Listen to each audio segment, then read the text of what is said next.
Just want to say, too, Glenn wrote that song.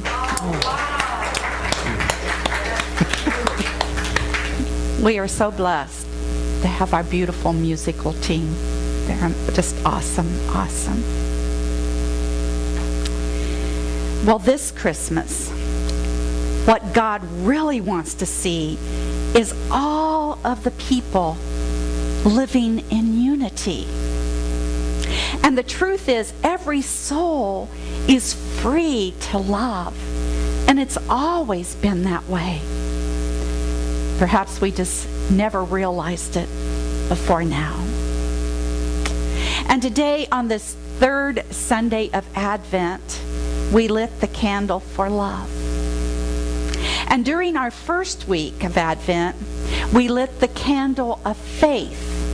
And we proclaimed that we were standing on a firm foundation of faith in God the good. And the second week of Advent, we lit the candle for peace. And we affirmed, be still, be still, be still, and know that I am God. Be still and know that I am the God of peace. And this week, we focus our attention upon the one commandment that our way shower, Jesus the Christ, gave us.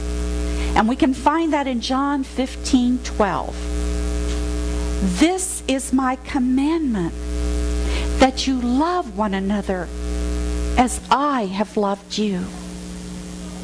You see, Jesus loved everyone unconditionally. And he asked us to strive to do the same thing. But it seems that for humans, that's a difficult task at times, to love everyone unconditionally that's on the planet. Perhaps that's why Jesus gave us that commandment, to keep it etched in our mind that that's far more important. He didn't come to break the laws, but to bring new laws. And if we love unconditionally, then we can be assured that the other commandments will be kept intact. You see, we wouldn't be killing our neighbors here and abroad if we loved unconditionally. We wouldn't be stealing from our neighbors here and elsewhere if we loved unconditionally.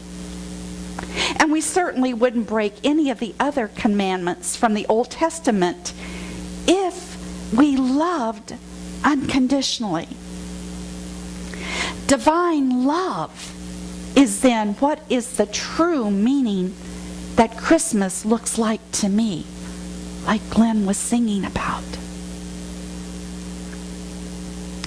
During the Christmas holidays, I can find the good in television programming, and you know how I am about TV sometimes. But I can find this good because now they're showing beautiful Christmas movies that support this idea of unconditional love. And one of my very favorite movies is A Christmas Carol by Charles Dickens. And you probably all know the story. It's about Ebenezer Scrooge, who was a mean-spirited, unloving, and cruel man. And he was so wealthy by all material means in the world. Yet he lived this life of a miser, and he hoarded everything.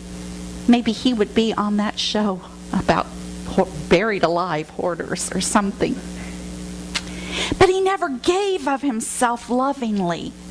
And he didn't give from his infinite storehouse of riches and wealth. However, we know the story. He finally realized through the ghost of Christmas past about his unlovable state of mind all those years. And then he had deep regrets for his unloving behaviors. In other words, he had a spiritual awakening, and he made a complete turnaround. And he began loving everyone in sight. And he found such great joy in giving and in helping others. And his life took on new meaning. And although he wasn't really loved and reciprocated in the very beginning, remember, because people were going, oh, what's going on with Scrooge here? You know, he's really flipped out. But it didn't matter to Scrooge. It didn't matter that people didn't love him back in those moments. He was so caught up in the joy of releasing the love that was within him that it just didn't matter that people didn't love him back. He loved unconditionally in the end. So with us, we too can learn from this tale of a Christmas Carol that love is not some commodity that we acquire from out there and that we hoard and hold on to, but rather that it can only be released from within us. Before love can be released, however, from within us, we must first open ourselves up to that love. And to help us understand that, I quote from The Simple Truth, Making Sense of God, Life, and Other Stuff. I love that title. And this is by Mary Alice and Richard Jaffola, who were once directors of Silent Unity. And they share with us, if we open ourselves to love, we see that it certainly has to be the strongest attracting power in creation. It binds us all together in one great and marvelous union. I think like Glenn was singing, in unity. All part of one God. One God. God is love. This love pulls each of us toward our true Christ selves, making us more and more aware of our divinity. That's the key, making us more and more aware of our inner divinity. You see, the power of love that is within us begins with knowing God as love. And that's the way John described it in the book of John. God is love. And since we are part of God and God is a part of us, then we have to be love.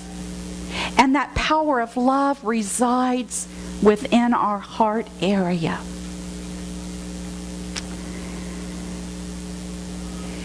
It's just waiting to be released.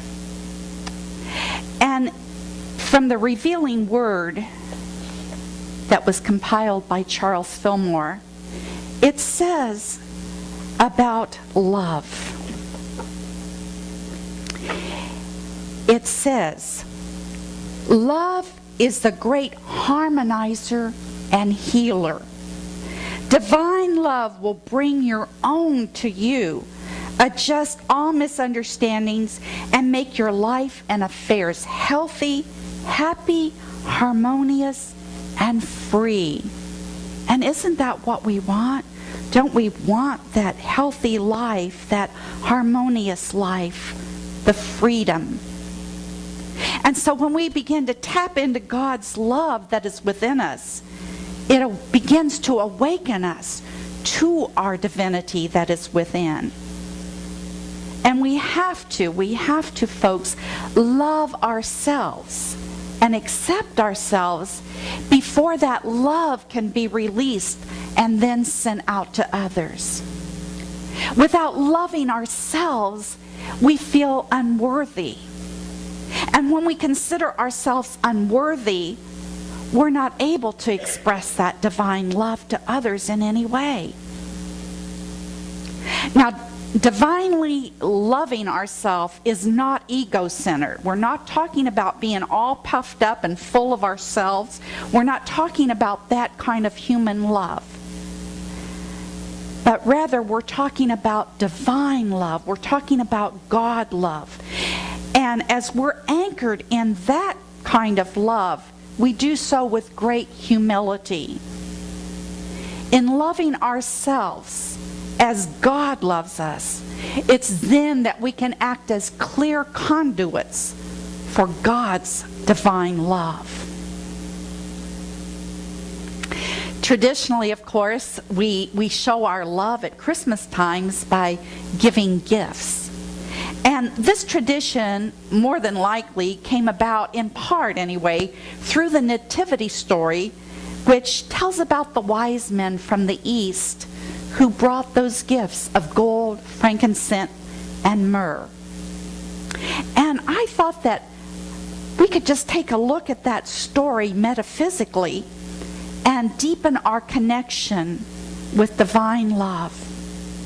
And again, from the revealing word, we are shown that the wise men from the East who came to visit the baby Jesus may be likened to the stored up resources of the soul that rise to the surface when its depths are stirred by great spiritual revelation.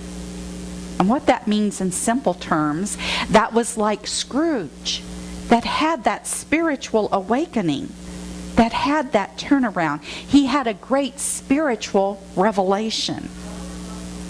So when each one of us come as wise men and wise women to bring our gift to the Christ child that's within us, we too can have that spiritual awakening. Reverend Felicia Searcy stated this affirmation: when we affirm that I am God's gift to the world, then we claim our capacity to shine God's light wherever we go. Maybe we never thought about that we, each one, are God's gift to the world. Mary Manon Morrissey states this: the best Christmas gift we can give ourselves is to fulfill the possibility of being all that Christ created us to be. All that we're created to be, the highest and the best. You see, the wise men too who came from the East, they loved unconditionally. Because they loved so deeply, they knew no borders. They came from Babylon to Judea to visit this Christ child. And they didn't see the border there. They didn't see that line in the sand. They came from a different culture. They came from a different religion and a different way of being in the world. In fact, this is where I always like to interject. They were great timekeepers. You've heard about the ziggurats in Babylon, and they were tall buildings. And they went up there to observe the heavens, and they watched the heavenly bodies. So the wise men at that time were actually astrologers. And I've heard it explained, I hope I have this right, that it was a conjunction in the sky between Venus, the planet of love, and Jupiter, the planet of expansion. And they were looking for this child that would be born in this time frame. Just a little aside there. So they had a different way of thinking and being than most Jewish people. But they came with this divine love, and they brought very expensive gifts of gold, frankincense, and myrrh. And these gifts, metaphysically, are important for us to understand at a deeper level. And again, from the revealing word, gold represents spiritual gifts. It's the riches of spirit. The gold that the wise men brought to the Christ child was a consciousness of omnipresence, richness of substance. To follow Jesus in the demonstration of prosperity, we must charge our mind with wise and rich ideas. wise and rich ideas. Frankincense represents the man, the transmutation of material consciousness into the spiritual consciousness. So again, it's like Scrooge going from the mean-spirited to the loving and having that great awakening. And myrrh is a slightly pungent perfume that was used in embalming long ago. And metaphysically, myrrh represents the eternity of spirit. It is an emblem of the resurrection and an ointment of love. Now that was written like in 1936, so maybe, it hasn't sunk in. So I thought, what does that mean personally for us today? Well, on a level today, gold can represent our material possessions. And today, the gold of the world, of course, is our money and our possessions, our home, and so forth. And when they are dedicated to God, then they become a force of good and love in the universe that is like a magnet that draws to us our very good and all that we need in life. The incense is a beautiful symbol surrounding the atmosphere of prayer, because when you burn incense, it goes upward. And that's what we want, to have a life of prayer that goes upward in consciousness. And myrrh is a healing balm which really helps us to realize that we are eternal spiritual beings. These three gifts that we can give ourselves at Christmas and give to God that's within is a dedication of everything that we have in our life to God, the gold in our life. It's a deeper commitment to our prayer life, which is the frankincense. And then the trusting surrender that life goes on, which is the ointment of love, of myrrh. So may all that we give this season be given in divine love. And let us make each gift, however small it might be, like the gift of the wise men. And then we'll be able to participate in the true spirit of Christmas giving, which is the spirit of love. And may we never look back to the ghost of Christmas past, as Scrooge did, and regret any missed opportunities to give and to receive love. Let love be our guide for all that we do today, tomorrow, and hereafter. Let there be no borders to our love. Namaste.